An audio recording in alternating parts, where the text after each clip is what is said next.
Bro, it's been too long, first of all. Yes. Like, too long. I'm actually a little mad at you. Just a little bit. I'll be honest. Like, there's a little resentment going on right now. I stay all the way up. I stay a while from here. And it's selfish. I'm straight up. It's a selfish thing because I think we all kind of do it. We all say like, you know, man, why ain't he coming around? Why ain't he seen me? Why ain't he been to the gym? And we make it about ourselves. And that's something that like, as we mature and we grow, we you know, you have to analyze it and say, man, the guy has a family. He's got a business. You got your own stuff going on. Like, and I know that, but I want you to know that I miss you and your presence is missed. We love Jules and I, you know, just miss seeing y'all. Y'all were such a staple. You know, it was like you get used to the routine of, you know, y'all are just a part of the everyday legacy. Like that's really, I mean, what, 6 years, 7 years? It was 7 years. So, you know, anyways, I just want to start off saying you're missed. And so what do you think about the new place? It's amazing. It's an amazing place, man. Just seeing where you came from and where you are now, it gave me a little moment like, damn, like he's here and like he has it all. Like with hard work and dedication, now you see where it got you, and you stuck to the process. And just seeing what the process got you is like, damn, man, it's a blessing. You remember me talking about it, right? Like, always. I knew you talked about it. It was days you screamed about it, you yelled about it, you fought about it, but it was a reason. At the time, it didn't seem that way. Yeah. But now that I get to walk around this gym and get a feel of it and see how it was created and the way your image came into reality, it's amazing to see it, man. I promise you, man, it is amazing to see. Even Jules said she wanted to get down here, but she had to stay up with Ryan, make sure he get back home from school. How's Ryan? But Ryan's good. He's 7 years old, just turned 7 in April. He's 7? 7 years old. See, that's what I'm talking about. Like, time literally flies. And I remember that old video. Because I was at his 2-year-old birthday party. Right, yeah, right down the street. That seems like yesterday. Yeah, I remember seeing the video when you gave him a shirt and Jules were holding him. Yeah. And you took a picture from him back. I said, damn, boy, it's been a damn long time. Wow. At a blink of an eye, so many years passed. Yep.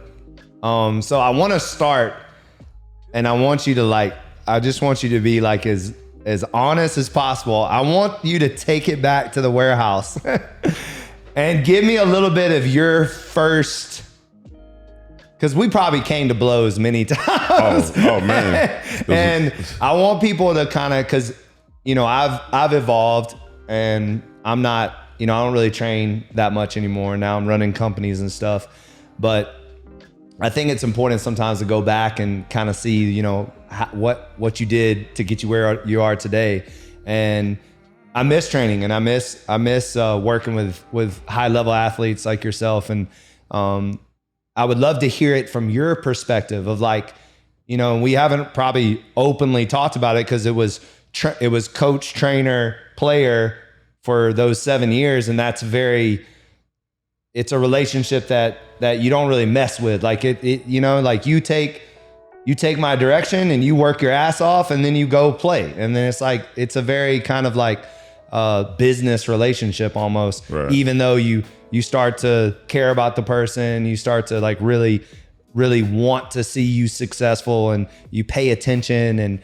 And I was somebody that, I don't know, because of my personality and because of how intense I was, I don't know if y'all knew how much I cared, but like I really cared.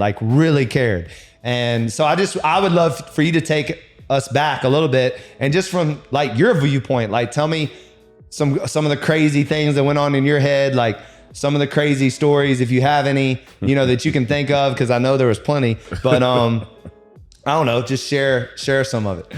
Man, I remember the days just getting up 7 o'clock every morning, just being in the gym and hearing the music blasting.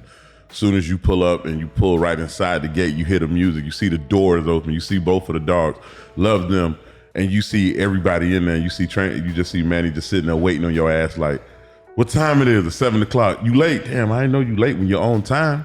But it was just days you came in there like, you didn't come in there like, all right, man, this is LA Fitness or this is 24-hour Fitness. It was just like, you better get your goddamn mind right coming in here. And it set my mentality. At first, I was more nonchalant about it. I'm like, man, this man crazy, dude. Why the hell is he yelling? Why he going off the wall like this? He's fussing. But in the later years, I understood that, but just walking in that gym, and I think at the time it wasn't the other side yet. You only had just this side, and I'll just be in my head like, what the fuck he could possibly do with just this area? Hated a med ball, hated that sled, hated being inside there, shutting off an AC and just going at it back and forth. And you just got somebody at your damn ear. You like, bro, he got to get the fuck out of my ear. But it made something out of us in long term. Even having BA, having Julius Peppers, having so many other different dudes. We was in there training, but we also competed against each other. We always looked at each other with deadlift, bench, whatever. We just wanted to compete to see where we was. But that gym alone just had so many different. You had to come in there, bro. You had to be there to understand what type of gym that was. It's not like no other gym. Having this guy on your ass all day, every day, but just knowing you loved us. And we needed that type of love then. We think we didn't, but we really actually did. And it bothered us, but we also loved it. Even I hear Jules talk about it, she's like, I needed him. Even though we hated to hear your voice or hated to go to be like, man, we got to go to work out today. Don't be a minute late. Don't even try to miss a day. Hey, you paid for this day. Where the hell are you? I got this block schedule. I'm like, bro, this man don't understand it. Like, just chill for a fucking day. Just even having days in there with me and BA, if we had a workout partner. So I always used to have BA. When BA wouldn't show up and he would come in that shit late, and I'll be almost 20 minutes into the workout, we starting this shit back. I'm like, oh, hell no, he ain't. I know he ain't. Then you one used to day, give me the death look. Then the one day, I think they didn't show up until later, and I was pushing the sled. Manny was putting up the fucking hundreds. Anybody who ever lived through this in any Legacy Fit gym, he put so many hundreds on here. Yo, you gotta push this sled down and back with a clock. I hated that clock that was on this wall with a clock, and then you had Legacy next to you. He was always pushing you to make sure you got down and back, and Manny just out of nowhere, what the hell you doing, BA? We starting this shit back. I was like, ain't no way in hell, boy. We just starting today. He had this one medicine ball. I swear I thought it was heavy. He told us we got to start back up. I was like, I ain't doing it. He came this close to me in my face. Ricky, you gonna do it? You gonna work it? I picked that 100-pound medicine ball up and threw it at his ass. And he was like, do it again. I was like, well, I got to find something else again to throw at his ass. And it was just like, yo, this man tripping. But it made us be held accountable. It made everybody around each other. I look at BA like, yo, bro, we gonna fight. If I got to come back in this gym again and this man make me start over any workout, we gonna fight. Even on days being on that damn treadmill, like, Rick, you got to run this. I'm like, I'm a D lineman, bro. I only gonna run like 50 yards at max. But you on this shit running full sprints and dynamic mode, sweating, tears, everything. I used to hate this dude. I'd be like, yo, you gonna make me do all this running? Now you get your ass under this weight. You do the bench, you do the squat, you do all the shit that I'm doing. And then I understand that when he did that, no other trainer really did it. No matter who else I worked out with, they would talk a good game. But if you gonna tell me to do this, you actually gotta come do this with me. Even been on the fan bike, you looking over at the fan bike, you looking at the RPM, all right, cool, he only did this much, I'm gonna do more than his ass. Then just seeing you going back and forth, it was like, it was an environment that couldn't be recreated again, like in that space. And it was needed for those 7 years. It was always needed every day. You walked in there, it made me change my mindset. When I went to sleep, I said, I got to go to sleep with a positive attitude because there's no way I'm going to get up the next morning and be able to work out with this dude. And my mind is, man, this is going on. This is going on. It made me understand, like, on a football field, when you finally come into the football building, the world doesn't exist no more. The wife doesn't exist. The kids doesn't exist. Your problem doesn't exist. Now you in this football facility. It felt just like that every day in that goddamn warehouse. You walk in there, you hear the music jamming. You seeing people working out. People might be looking at you crazy. We coming out of show. I forgot it was one play, I think named Daryl Sharpton. Oh God. Oh man, bro. Sharpton, he was the biggest sweater. Like that guy sweat. I've never seen somebody sweat that much in my life, like buckets of sweat. And he was a dog, bro. That guy would do anything I told him to do. He was deranged. Like, I was like, bro, we couldn't work out with him. That's why he started coming out early. Me and BA was like, bro, nah, you can have it. Yeah. You can go, but it attracted high level athletes. When I saw Julius Pepper, one dude who I looked up to since I was a kid, when he went to UNC, when he played for the Carolina Panthers, everything, and I'm like, yo, I'm in the gym with Julius Pepper. Okay, cool, I'm gonna compete against this dude. I wanna see how fast it is. I wanna see if I'm stronger than him. I'm doing this. You talking about a dude that'll probably, you're taking 10 steps, this dude probably take 3 and catch you. And we always had to do suicides up and down that damn thing. And I'm like, though, how's this dude can run this damn fast? It don't even look like it. You knew you had a hell of a workout when the days, I used to call it first 48. If your ass is on that ground, the ground, the most comfortablest ground you ever felt, I don't care if it was asphalt, turf, whatever, dog. We would just lay there and be like, yo, you done for the day. And you worked out at 7 in the morning, probably to 9, and you be like, bro, you don't want to do nothing for the rest of the day. And you know you had to get up the next morning to deal with his ass and figure out what the workout was going to possibly be. You would pray for days. I know every athlete went through this. You would pray for a day not to see his ass. Be like, yo, he ain't here today? Okay, cool. I'm going to work out with you. You can't do what he do, so I don't even give a damn. But it set a standard when I went to other gyms, and they be like, bro, you need to rest. Like, bro, I said, it been past a minute. How long you got to rest? And I'm like, bro, this man only let us rest for like 30 to 45 seconds. And you talking about you better learn how to breathe real damn quickly. You talking about humid days when the summer come up? This is beautiful. But going inside of a place that was humid is hell, bro. You looking at the thermostat, the shit can only go up to what? I think it was like 95, and it's really like almost 100 or something degrees in here. Remember, it used to say hot. Hot, that's it. That's all it would say. It wouldn't even say a number.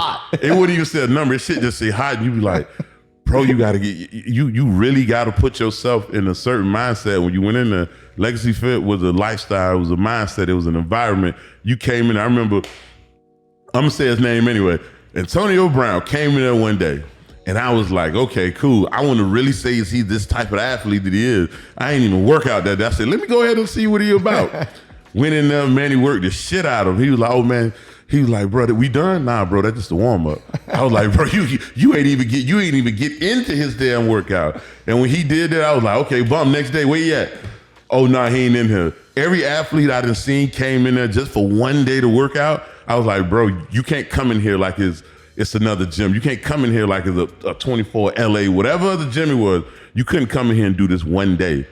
If you wasn't part of it, you wasn't literally dedicated to this shit, it was no possible way you was coming back in there. Jarvis Landry, LSU guy, love him to death. He came in there, didn't see him again. Every dude who I saw came in that gym, and it wasn't because we ran you off. It was like, if you really said you was about working out, you really loved this, we're going to test your dedication to this. We're going to really see how fast you are. We're going to really see how many shuttles you can run. We're going to really see how much weight you can move. And it wasn't about trying to kill people. It was like, yo, this man is finna make you tap. It was like when I was with the New England Patriots, at first I hated Belichick. I was like, yo, I don't understand what this dude do, why he's doing this. And as time went on, I was like, I get it now. I understand it. Now when I came back to Manny, I was like, okay, I get these dudes now. They have a certain similar thought process. So I was like, I get it now. But when I saw dudes coming here, I'd be like, bro, this your first time here? Yeah. Oh, nah, you ain't gonna be here no more. How hard it is, don't worry about how hard it is. Just see can't you last this whole workout. And when I saw dudes leave, I was like, I know I'm in a good place. I know I'm where I need to be, because it was just like, bro, you came in there, he was going to see where your end was. He was going to make you tap that. He was going to get to the other end of you to see where you at. And it used to break us sometimes. In the beginning, he broke me. I was just like, I hate him. Like, I don't want to go to him. Send me to another gym. Like, I call my agent, yo, bro, what another gym at? I don't want to be around him no more. Nah, he's good. I heard about him. I'm like, yo, you heard of him. You haven't been in there with him. And then you having him on your head, like you having him in your ear. And it wasn't bad. It was just like, yo, I want the best out of you. And you can hear somebody say you want the best out of you, but when I actually seen you want the best out of it, it was like, damn, like, bro, like, he's finna make me hit a wall. Fuck hitting the wall. You broke the wall. Then you found another wall that you had to go to. So it got to a point like when people don't understand, when your muscles just feel like they wanted to die out, I wanted to get to that point to see, I don't care, I'm gonna keep going. I want to see how far I can get. I want to see, can I get past this wall, that wall, this wall, that wall? And if life was every bit of what he did to us, it was like, yo, once I left his gym at 9 o'clock, it was like, bro, I don't care what the world got from me. Whatever the world want to do, throw it at me. Do what you need. I already went through the hardest shit. I already been inside his gym. I already got yelled at, fussed at. Me and him going back and forward. I ain't doing it. You gonna do it. I ain't doing it. Rick, you and just those days when you be like, bro, I know I got 3 sets left. Hey man, I got 3 now. You got 4. No the hell I don't. and just going back and forth, but it wasn't never like a personal thing. It was just like, I want you to be the best, like I want you to. And like I said, at the time we didn't understand it, but when we got on that football field and you seen dudes compete against us and they couldn't get on our level, they couldn't withstand what we went through. It's the reason why I played in the league for so damn long, because I had that mindset, like, this era, nothing against them, I'm not knocking them. I hope they play just as long as me, but what I had to go through to get the years I got, I can come back here and say, really, I thank you. I thank you for the process you put me through. I hated the process. What you screamed that shit, bro. It's a process. Like, no, it ain't. We got to skip something. It's something we got to leave alone. It's something we got to do. But during it, we built a relationship, like a love and hate relationship, and I understood it, and I had to respect it. Like, I was like, bro, he put me through this for a reason. If you wasn't mentally strong coming in there, you had to be mentally strong when we left. And so many years we done been in that gym, and I know people made Legacy Fit a lifestyle. Is nobody can tell me if you went through it, that warehouse, you didn't have a certain mindset when you went outside the door. And some people made it say like it was harsh, it was tough. It wasn't that, it was just life, because life didn't give a damn about you. It kick you over. You always told us that, like, yo, man, life's gonna hit you the way it wants to. It ain't finna hold your hand. It's really gonna knock you over and see if you gonna get back up. And it was many days I was just like, yo, I looked at that turf, like, yo, give me a sign, let a bird come through this shit, let Legacy bark something to tell me, like, yo, I don't wanna be in here no more. And it were days when you seen people just walk out the gym throwing up and they'd be like, yo, this man got people tapping out, this man got people working. And it was just always funny watching people come in that gym and they'd be like, nice shoes, nice shorts, nice shirt. You ain't gonna be in it when you walk out of it. You talking about people drenched. People used to walk, literally, it was a door right on this main street. They would walk out, walk on the other side and throw up. And you would see Manny walk back outside. You done? All right, cool. We got another set. We got another 2 sets. You be like, hey, Manny, you finna make that. No, I want his ass to be great. I'm like, yo. And they be like, y'all, this what you guys go through? I was like, hell yeah, this is what the hell we go through with this dude. But it was to make us great. And if you needed to know what greatness felt like or being great, I seen it. I ain't saying that shit easy, but I seen those days and it was just like, yo, I'm out of here. I'm tired of this damn man. When it was time to go to camp, dudes used to dread going to camp. I'd be like, yo, man, what day we got to be there? I'm going to leave this bitch a week early. I'm going to leave here for earlier, and then I'm going to go there and just to stay away from him. And then when you go back to your conditioning coach, your strength conditioning coach, we're going to do this and this and this. Oh, all right, cool. That's great with me. That's I'll do that all day. Like, Rick, why you don't get tired? Why you don't do this? Bro, if you knew what I went through for the last off season, believe me, you wouldn't want to be in this place. You wouldn't be in this location. But that warehouse broke me, remolded me, and made me who I am today. And now I can be a father. I can be a husband. I can be so many different things. And people saying, man, life is hard. No, it ain't, bro. I'm guarantee you hearing this dude in here talking, you running, he's like, this man want to tell me a damn motivation speech. I don't want to hear no damn speech right now. But it made sense once we walked out of the gym, like, damn, he did say this. He did say fatigue can make a coward out of you. And it was just like, yo, you fight fatigue every day in your muscles and your mind and mental, spiritually, every damn thing. But like I said, once you got past that warehouse and you started your day, you couldn't tell me you couldn't feel great. You couldn't tell me that gym didn't mold a lot of people. It didn't make a lot of individuals. And if it did break you, it was for only good reasons. You needed to really look who's in the mirror and see like, yo, this really who you is. You quit today. And I remember hearing you say, whatever you do in this gym, it's what you're gonna do outside that door. And I'm like, but no, I don't quit outside. And when I took that reality check, it's like, damn, he ain't lying. What we gonna do inside this gym is what's gonna happen outside this door. So I can't quit. I gotta keep going. No matter if I'm a knee on the floor, I gotta get back up and do the next rep. I gotta finish it. And just hearing you like, bro, if you cheating yourself, I mean, you cheating the rep, you cheating yourself. And it's like, damn, why does this bitch gotta make a point right now? Like, don't make a point. Don't even say anything. Like, let me go. And it was to the point when days you would just walk off and they'd be like, boy, I know I can buck this. And it's like, all you hear is that voice. You hear that other voice you have in your head is him. It's like, you gonna really buck it? You gonna really do that? You only cheating yourself. You only gonna make this. It's like somebody taking food out of your kid's mouth. It's like somebody taking money out of your pocket. You really gonna cheat? And they be like, you really talking to yourself like, God damn, bro.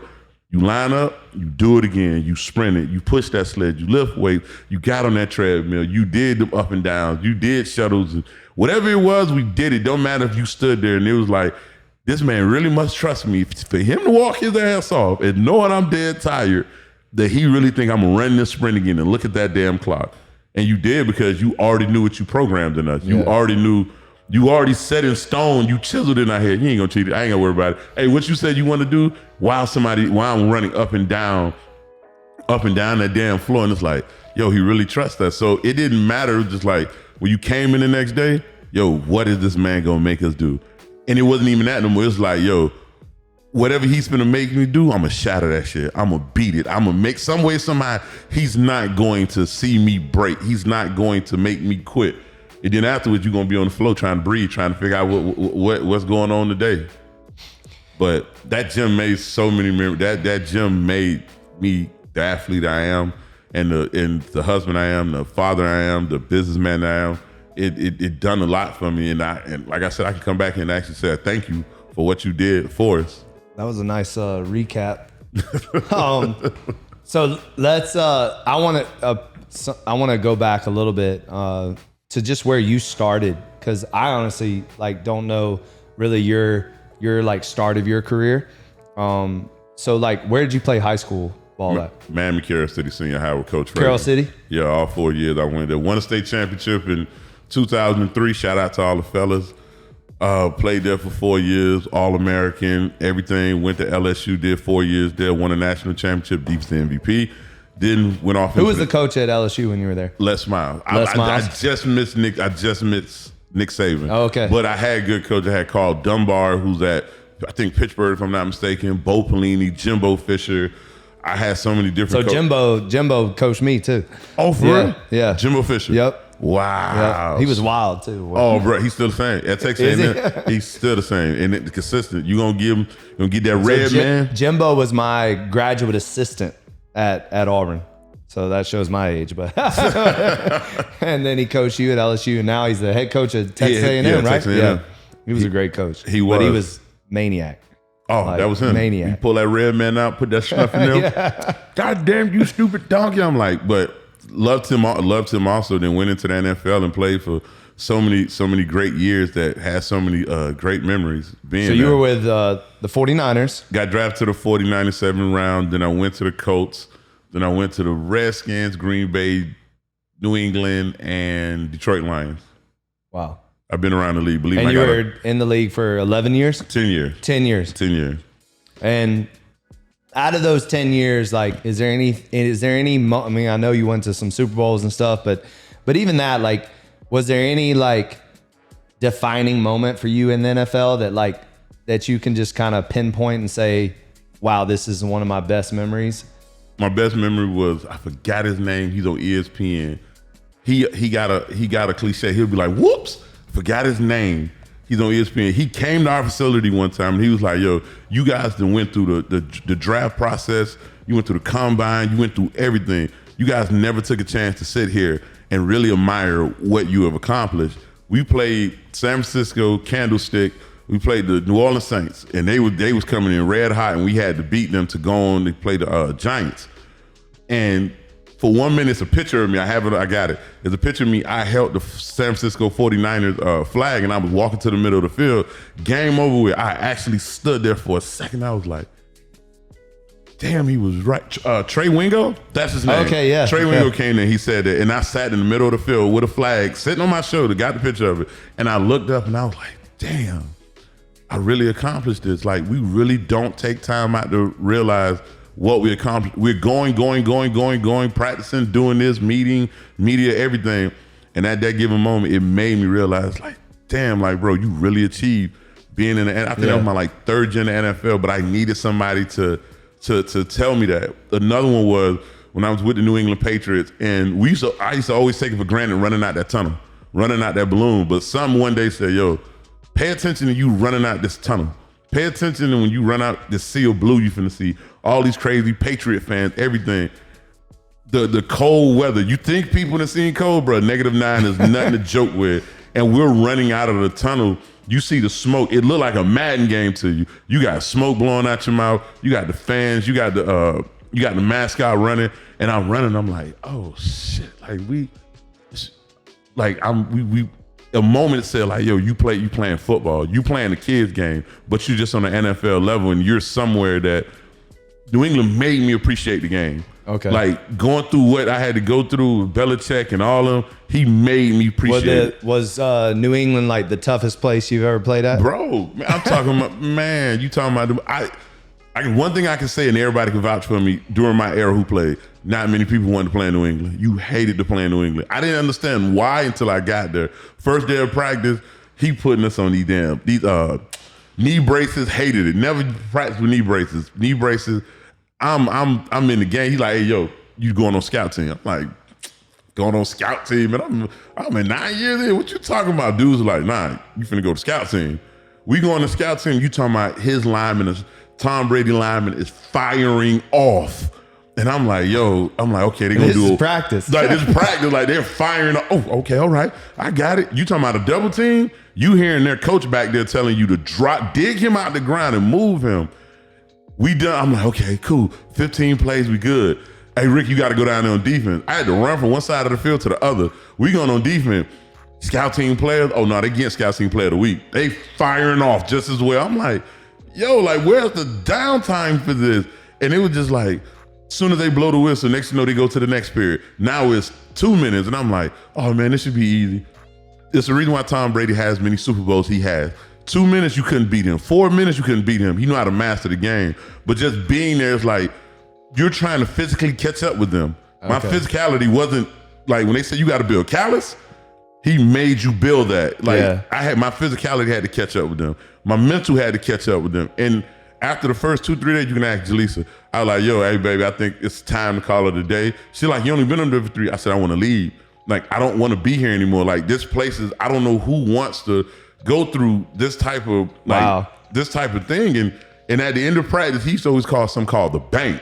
I'm like, okay, what a bank at? Like, what the hell is the bank? This man had 2 hills. One was elevated higher for linemen. The other one had like a different slope for dudes. We had to run it 5 times. You ever hear a coach say a low number?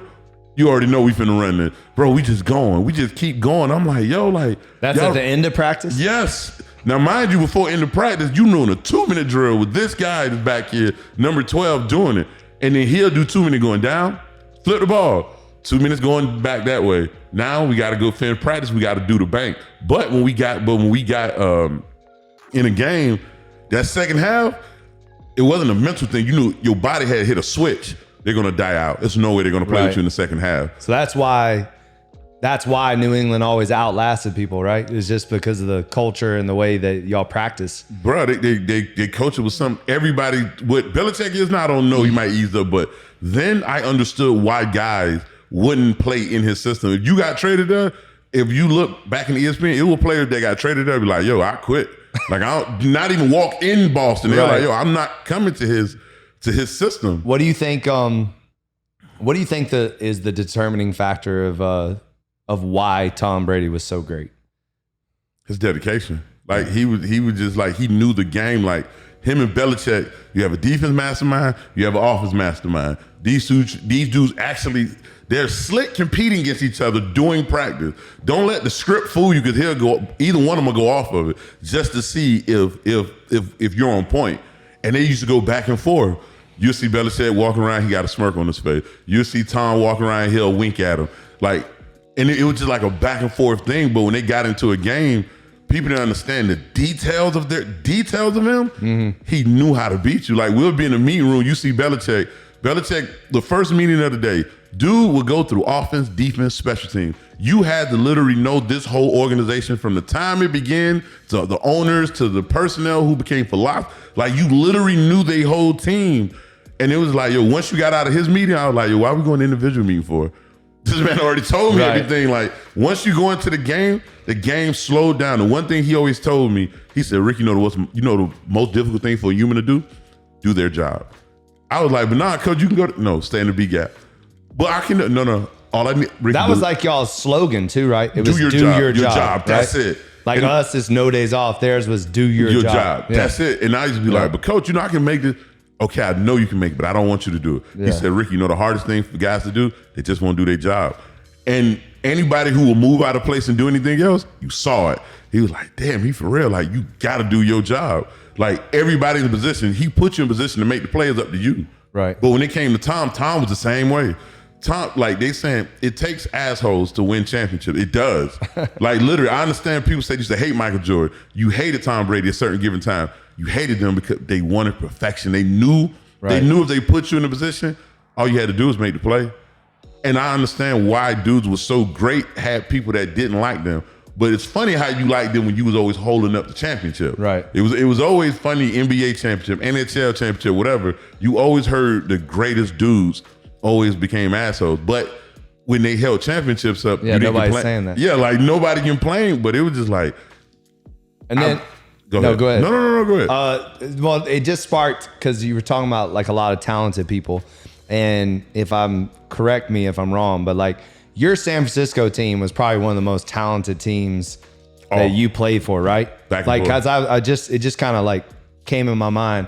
What was that like? Like that defense was like ridiculous. Man. It was like up front was ridiculous. You had Ray McDonald. You had Ahmad Bradshaw. Who was it? No, Brooks. I forgot his name. You had both of the Smith, Justin Smith. Yeah. You had Alden Smith. People don't understand. Alden Smith was before you had a Von Miller, before you had an Aaron Donald, before you had all these successful pass rushers, you had a dude that would go in the game and dominate. The man had 4 sacks, 2 forced fumbles, interception. They'd be like, yo, this is ridiculous. On the back end, you had Deshaun Ghostin. You had, who else? Dante Whitner, even though they called him Hittner. You had both Carlos Rogers. You had, I think, Brown. Forgot what his first name is. And the crazy part was the depth behind it was even better. Offense was ridiculous. You had Michael Crabtree, you had Mario Manningham, you had Randy Moss, you had Delaney Walker, you had Vernon Davis. Backfield, you had the great Frank Gore, you had Colin Kaepernick, you had Alex Smith. The depth was so ridiculous. Like if you handed somebody our roster, we like, bro, there's no way you can beat us. I remember it. Those linebackers were ridiculous. Oh man, you had Larry Grant, you had Navarro Bowman, you had Patrick Willis, you had linebackers that can run 4-3. Yeah. Behind you. As a D-lineman, you was happy. You were like, bro, you ain't gonna double team me. You double team me, you seeing a number flying off coming off that double team. Yeah. And he was there. Like that was the most polished team we had. Only thing that killed us, we couldn't just get over the hump of winning the Super Bowl. Yeah. That's why only way people would know that, you had to be a real football fan to know that team. If we would have won, I think that probably could have been one of the best teams ever. Defensive wise, could have been the best defense ever. We was good. We probably only lost in those 2 seasons with Coach Harbaugh, we probably only lost 3 or 4 games. Yeah, it was like 3 or 4 games. Yeah, 3 or 4 games. Y'all went on a run, and you should have won the Super Bowl. Like I think wasn't that the Super Bowl where the lights went off at halftime or something? Somebody, I don't know what commercial that is. When they be like something finna happen and they just hit the switch. Yeah, that's what it looked like. That's what it was like. That's what it looked like. They was like, hold up, gang getting out of reach. Hey, hit the switch. Click. Yeah. It messed up y'all's momentum and everything to me. It did, but no, it actually helped our momentum. Oh, After it did? that, we started catching back up with them. We started catching up, going, and it was just like, damn, like we couldn't pull it off. Like the last 3 plays, seeing that ball go to Michael Crabtree, and I'm in my head, I'm like, bro, you have a Randy Moss on the opposite side. You have a Frank Gore who I think he had like 15 carries for 122 and 2 tugs. And I'm sitting there like, yo, just run the ball. That's something. But Harbaugh saw something, but that was like that team.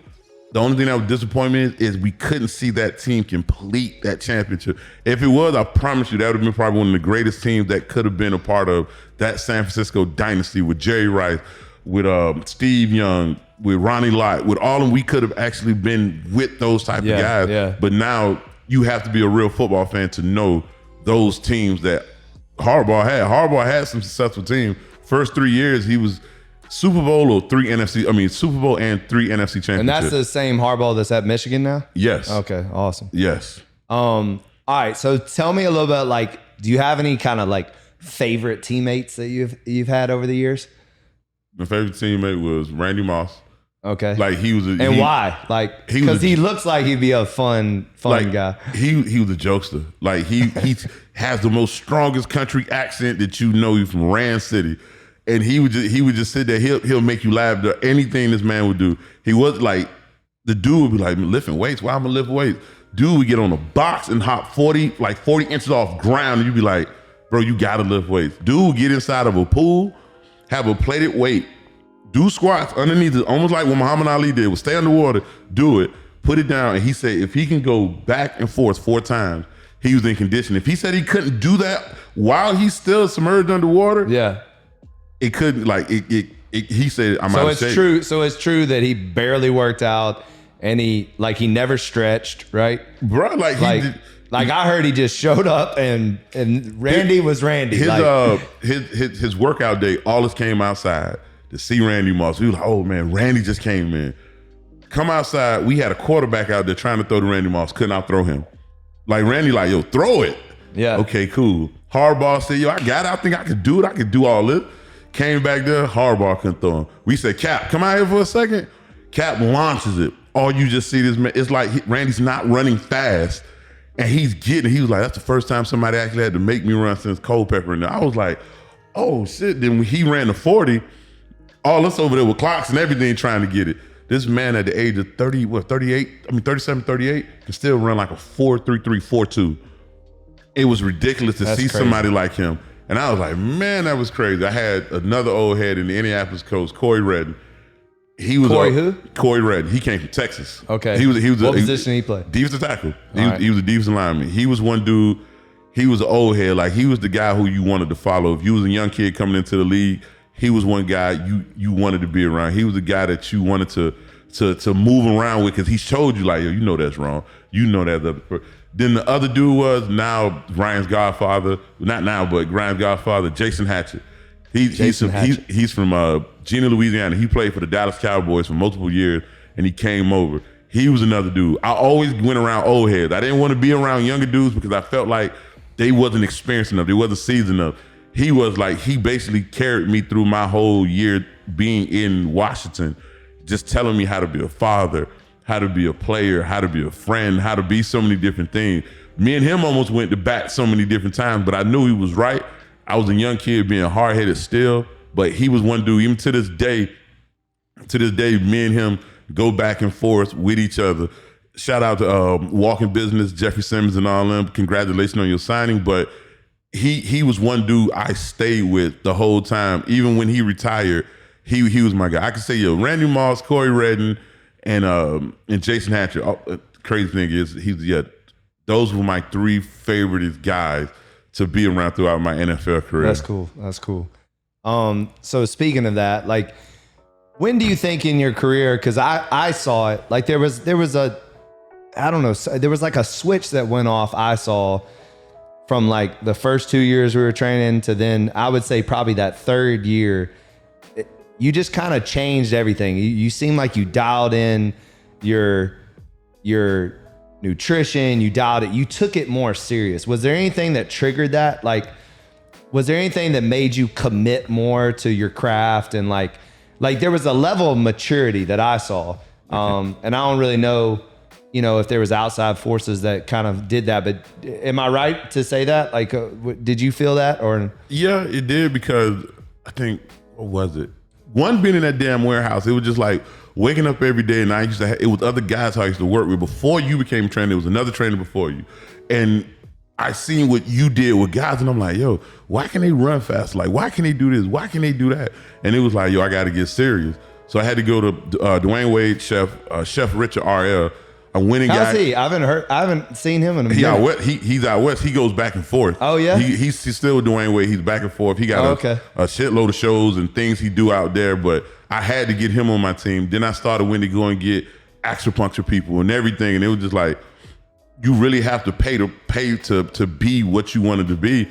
And then when that year came up, it was like, yo, I'm gonna lock in. I'm gonna go with Manny Summers to become this, to be this. And it was just like every day it was like, yo, why is I'm sore? Why I can't do this? Why I can't do that? It was like, yo, I gotta change something. It's something that gotta change. And it was like, I couldn't BS with you. I couldn't be like, yo, I could cheat this, I could cheat that. Yeah. But you seen it, you're like, bro, you can't cheat that. Bro, you're gonna have to eat that. Bro, you're gonna have to do that. Even when Instagram first came out, before Instagram was, hey, yo, I'm eating this. Next thing you know, you hear a text message. What the hey, bro, what you eating that for? Oh, damn. Y'all be telling y'all on yourselves all the time. We'll be like, damn, what you eating this time of night for? I'll be like, damn, don't post nothing no more. Damn, he telling me this. But it was just like, when I got with you, it was just like, I can't bullshit myself no more. I got somebody that's on my ass. Like, the only way I knew I can continue to be successful with you, I knew I had to start bullshitting myself. I couldn't be a kid. I couldn't be a kid no more. I couldn't be an adolescent. It was like, you could see so much maturity in the commitment. Because at the end of the day, for somebody like me, I can drive you, I can push you, I can scream at you, I can put you through the programming and stuff. But ultimately, it's your job to do it, right? Like, it's your job to commit to it. And that was something that I always admired, was that your commitment to your craft and your commitment every year to show up regardless. Because, I mean, literally, I thought you hated me. Like, literally, I was like, this guy hates my guts. There was a lot of days where I literally thought we were going to fight, like literally fight. I mean, a lot of the guys, I almost felt that way. So that was not surprising. But I also was committed to showing up no matter what, to being there for y'all and to push you and to not settle and to hold you accountable, like you said. But I loved watching you become a man, like a real man. Like, it was, get, a wife, a family, like just seeing that evolution for me, like being a part of it and watching it, it was pretty awesome. And then also too, like watching you get into business and seeing you successful there. Can you share a little bit about like when that, I guess, light bulb went off for you, where it was like, all right, I'm successful as an NFL player, but also, the rest of my life. Like, I don't think a lot of guys think about the longevity, right? Yeah. They're like, what are they going to do after their career is over? And I noticed that you kind of identified that early on. And tell us a little bit about, and also I would love to hear how it's going and what's up with that. So when take us back to like when you were like, you know what, I'm going to make some business moves outside of the NFL. So when I think it was going into my fourth year, I stopped like doing banking. Then I was like, I need to go find a financial advisor. Went and found him, and it was like, hey, Ricky, you about to have a contract year. You're probably I think I was the second highest paid lineman in that free agency that year, behind another guy that went to the Cleveland Browns. And it was like, I don't, and I seen that crazy thing. I seen that 30 for 30 going broke. And I was like, hell no, I can't do this. So I was just like, when the first thing I got paid and I saw this large ass check, I'm like, yeah, I really need to do something with it. I don't want to I know my spending habit. You give a kid that much money who never had it before. Right. And I didn't have the financial literacy I had at this moment. I didn't have none of that. So I was like, I can't win to my financial advisor. Bro, you got to invest this. It got to be invested now. For some way, somehow, when I leave this game alone, I don't want to have to change anything about my life. I want to live as comfortably as possible.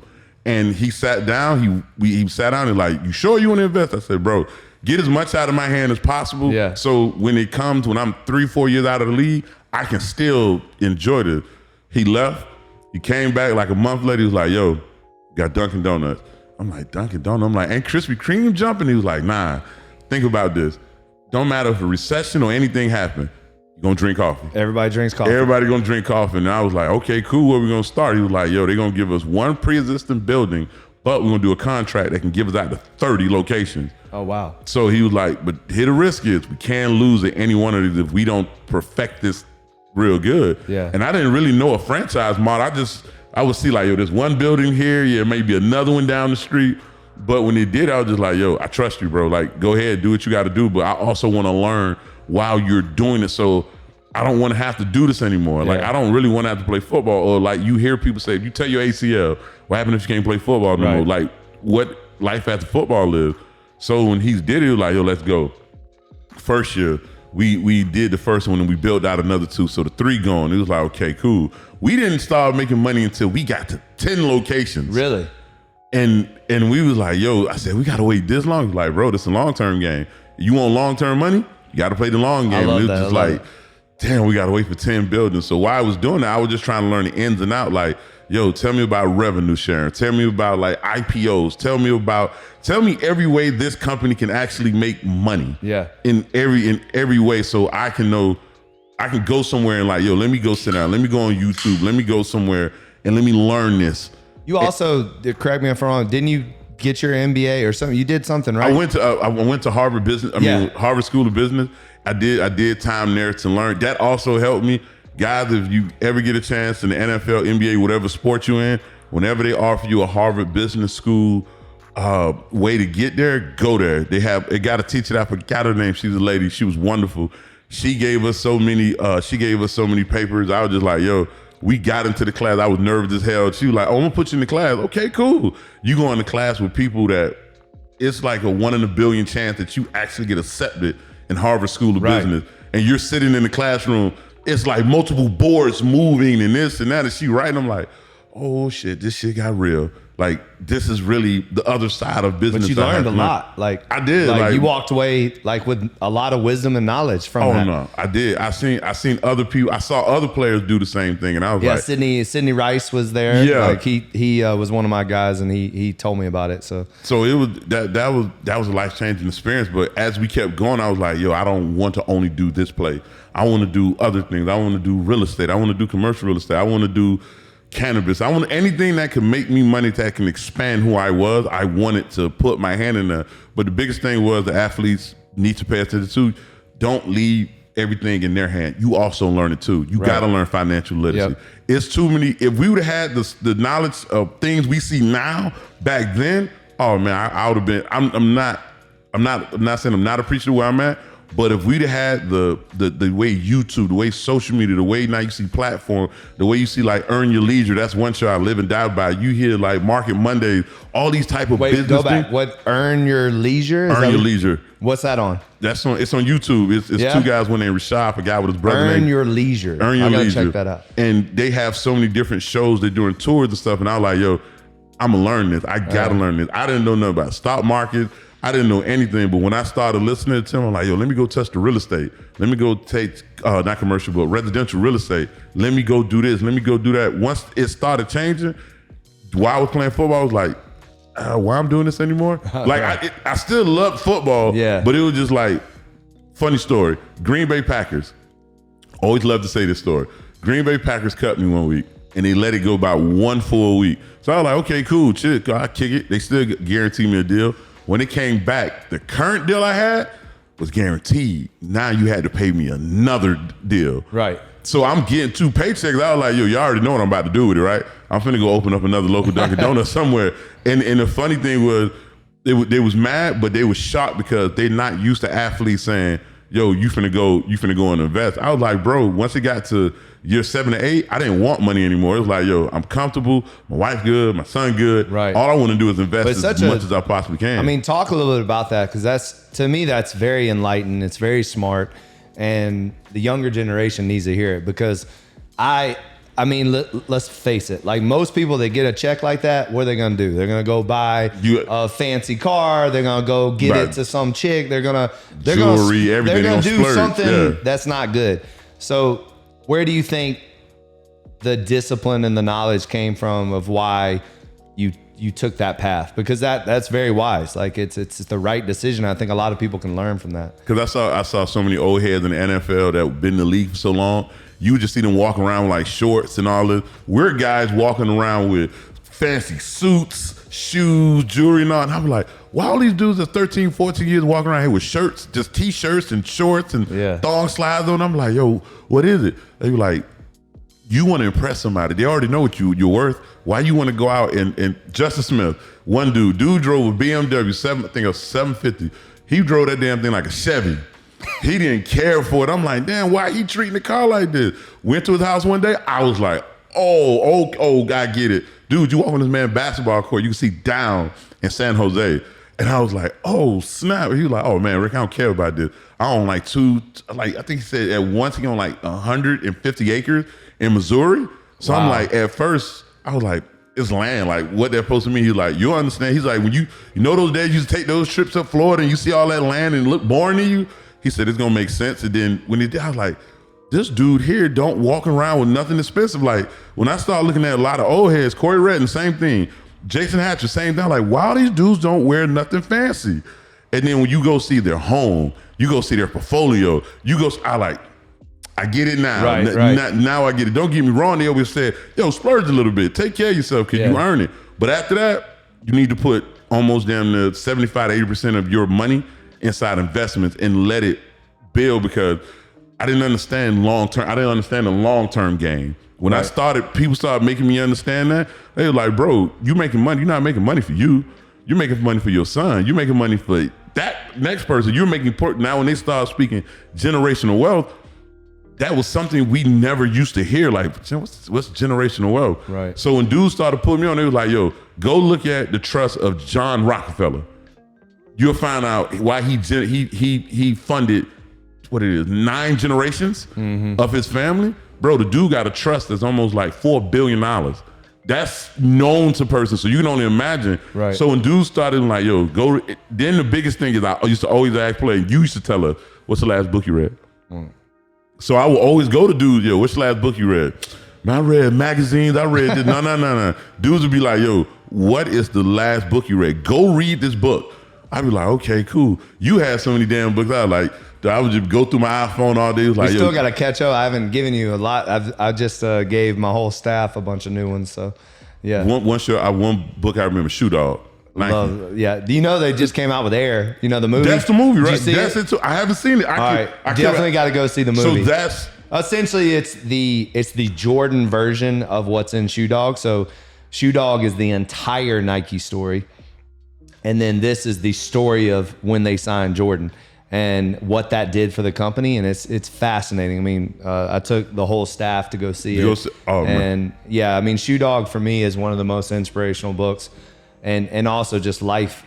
Like if you're building a brand, like you should read Shoe Dog. That's a must. That's a must. Because it also, you know, people see Nike where Nike and Jordan are today. Yeah. And they don't realize how many years and how many sacrifices and how many failures and obstacles they had to overcome in the beginning. And I look back at like everything that I went through to get to where I am today, and I still got a long way to go. But actually, I just heard this the other day. Who was it? Jess Etzler. Anyways, he's like a entrepreneur guy, and he just said it takes 8 years minimum to build a brand. Like 8 years. Like you know, people think they come up with a logo or they come up with something and then, you know, poof, you know, all of a sudden they're making money. Like it doesn't work like that. And you have to know how to pivot. You have to know how to adjust. You have to know how to overcome. You have to know how to raise money. You have to know how to make money. You have to know how to build relationships. There's so many things that you have to do. And that for me, I absolutely loved your success in business and seeing what you did with Dunkin Donuts. Like that was like really cool. So outside of Dunkin, you mentioned some other things. Anything that you're doing now that you're enjoying and that's different?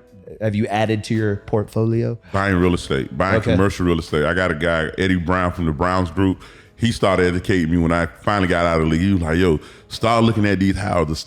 Even before the pandemic, it makes me want to knock my head against the wall. And he was like, yo, go buy this house, go do this. And when the pandemic happened, and everybody remember that bubble went up. Yep. Houses was just ridiculous amount. Insane. And I would just hit myself upside the head. I'm like, yo, I should have did this. But now you see me, I want that house, I want this house, I want that house. But now I'm learning even like how to leverage it, how to make it a real estate company, like how to make things run for itself, like how to make a turnkey operation go. And it was just like, yo, I understand now. When I kept reading books, I figured out how so many billionaires became. I didn't realize they used real estate to leverage, then go forward.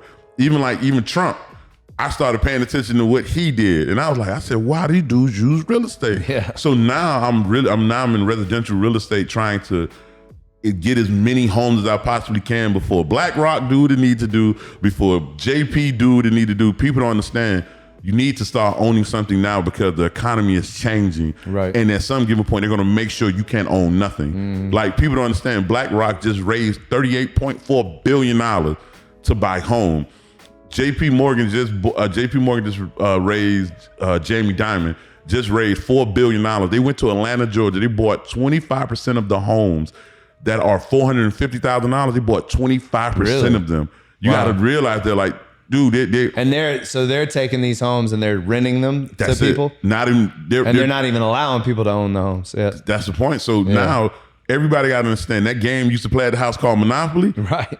Now you're seeing it in front of you now. Like you're getting to a point like, bro, like the dollar ain't stretching too far no more. Assets are the thing now. Rolex, gold, houses, real estate. Like it's so many things that I'm realizing now, oh shit, I could touch all this now.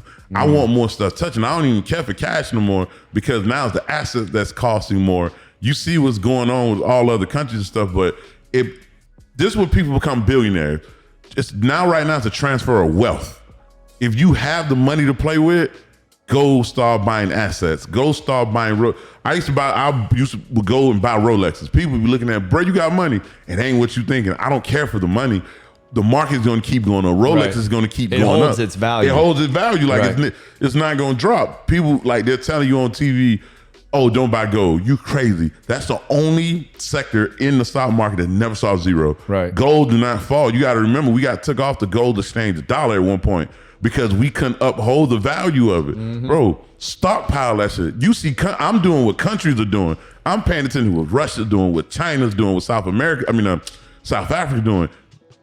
Let's start, if we want to start gaining fortunes and start gaining wealth, right now is it. You can't tell me this is going to be a recession and we still making billionaires? How are we still making billionaires during recessions? Like, that makes no sense. So what's the difference between us and them doing it? We need the financial literacy.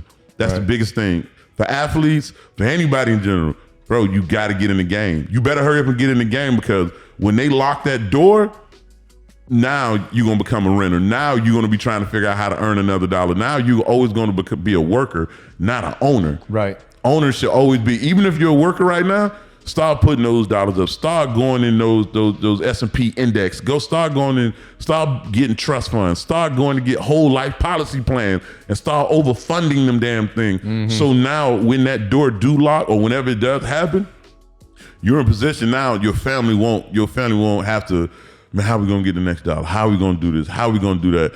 But going into that financial realm, coming from football, like, I get it. Guys want to buy diamonds. You want to buy all of this stuff. Realize this, when you buy that car and you roll off that dealership, brother, you lost 20, 30%. Right. It's losing value. When you buy that custom-made chain that got your name on it, bro, nobody is going to sell it. You can't sell it. So if you want to floss and all that, good, be my guest. It's one guy I look at, Nipsey Hussle. I used to always wonder why he used to walk around with straight gold chains. They were like, bro, he could take all them chains off and buy a house right now. Right. And I was like, oh, there wasn't diamond, it wasn't nothing. It was just straight gold. This man had like almost $300,000 on his neck. And he could just take it off. Yo, let me go cop a house. Let me go do this and this. So even with him, he was one of my motivations. I paid attention to him all the way from the beginning to God bless his soul, he passed away, but I still continue the marathon that he gave us. Did you read Contagious? Yeah.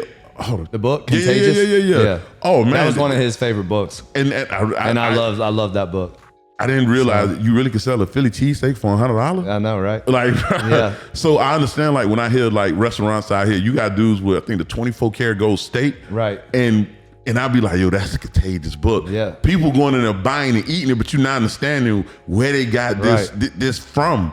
So, right, reading is big. Getting education is big.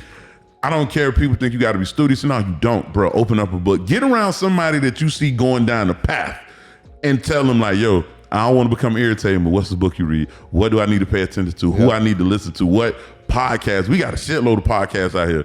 But finding one that's tailor-made to you and stick with that person. It's so many inspirations out here that's telling you how to get money. Don't listen to those people that be like, yo, open up an LLC, go get funding, go do this. Man, it's so many people that's doing that, it doesn't make sense. You need to know the process.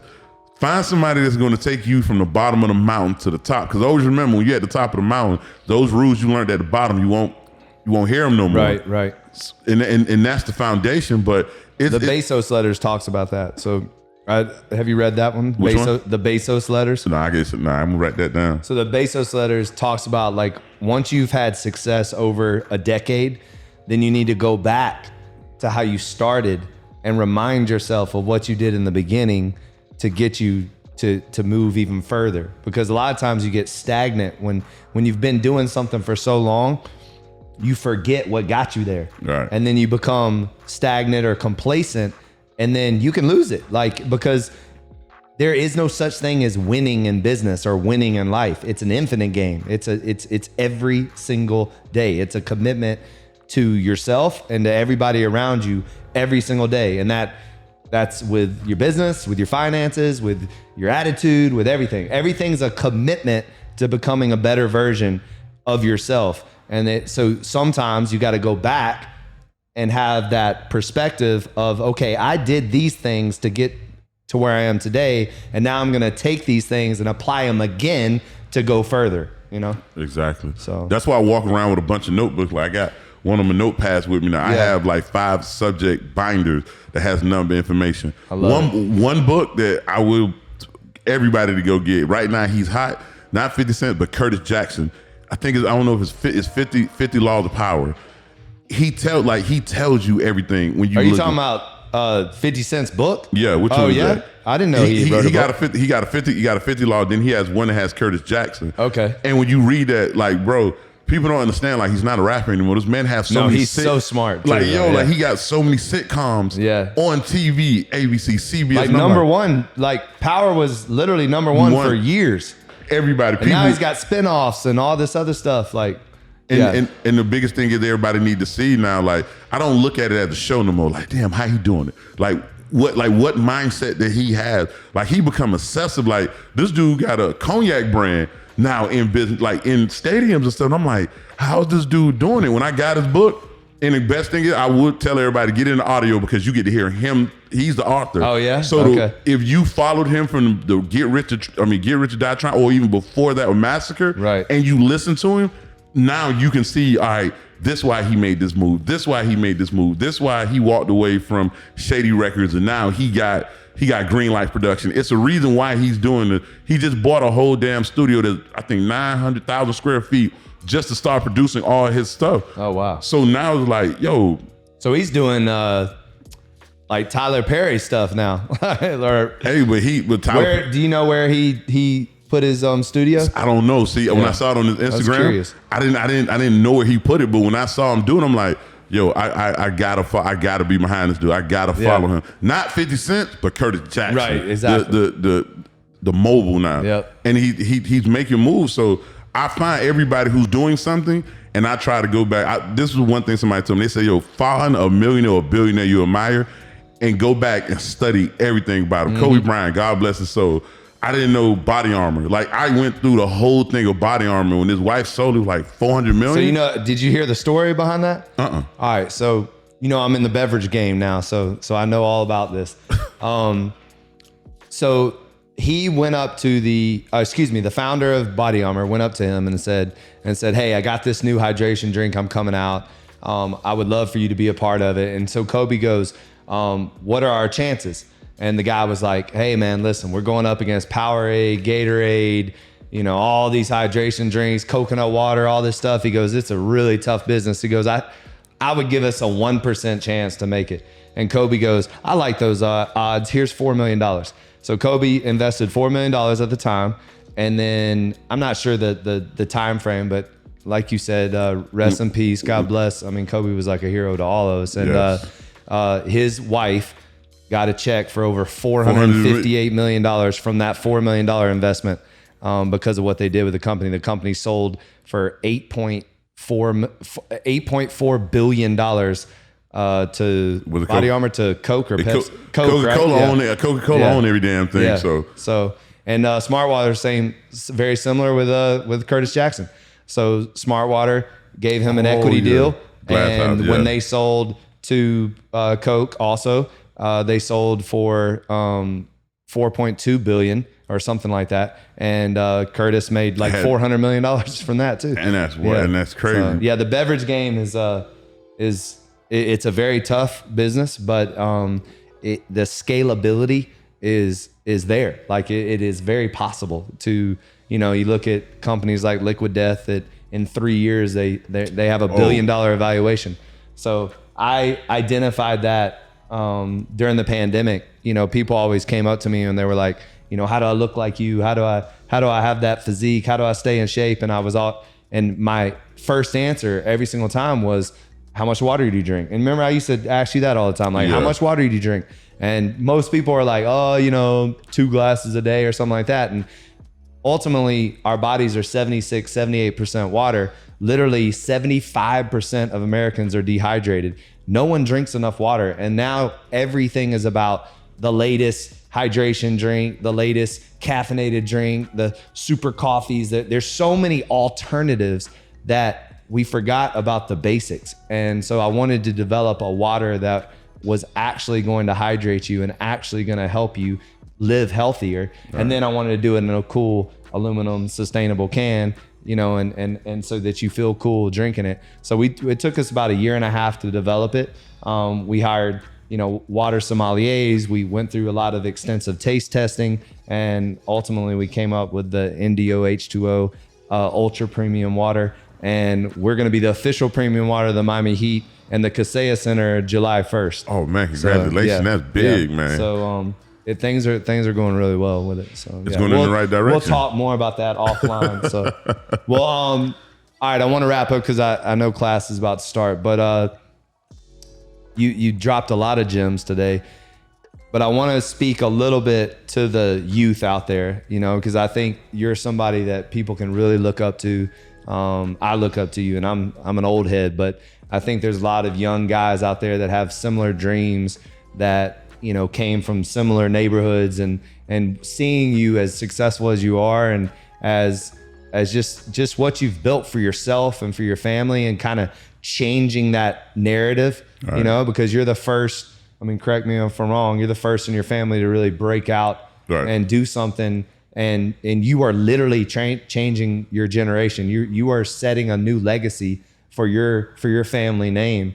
And so just leave us with something that you feel like the youth needs to hear. People that follow you, that believe in you, and that look up to you. Guys, from the time I was here, you guys got the resources. Use them.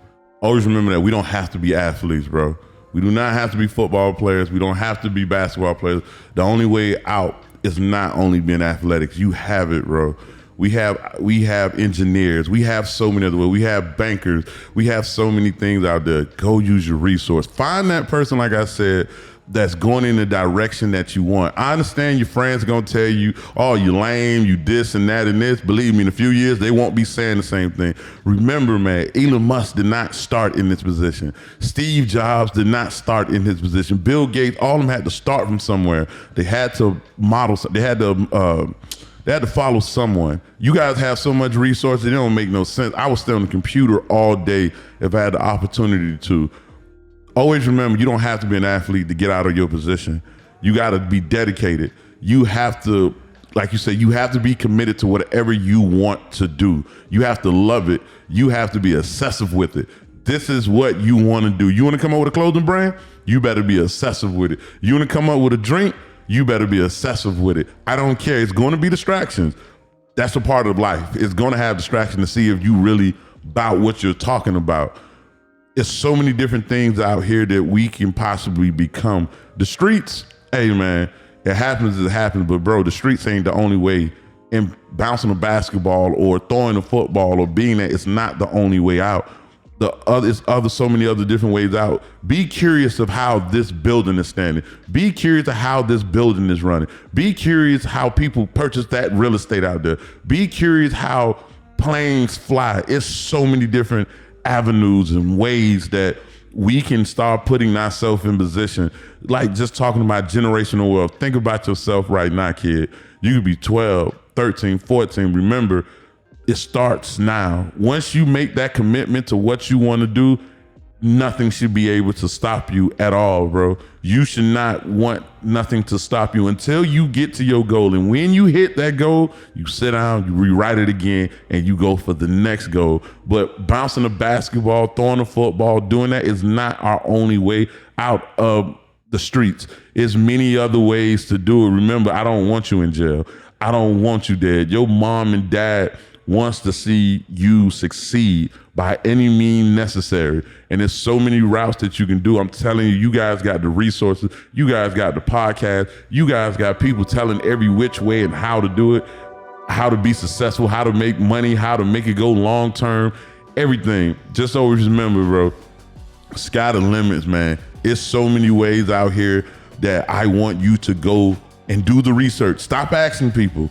You have to be self-efficient. That's one thing I had to learn. You got to become self-efficient. You got to understand nobody's going to help you in this life. You got to help self first before anybody else. The only reason people helped me once I walked out of the NFL, they had to see me help myself first. Then when they seen that, they was willing to throw me gems. They was willing to throw me nuggets. They was willing to bring me in circles that I would never think I would be a part of. But now that I am, I feel like, yo, this is my lane.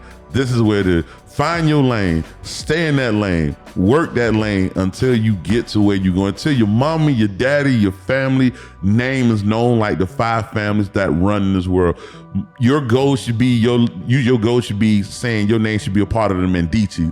Your name should be part of the Rockefeller. Your name should be part of the Ross family member. A lot of people's not used to hearing that.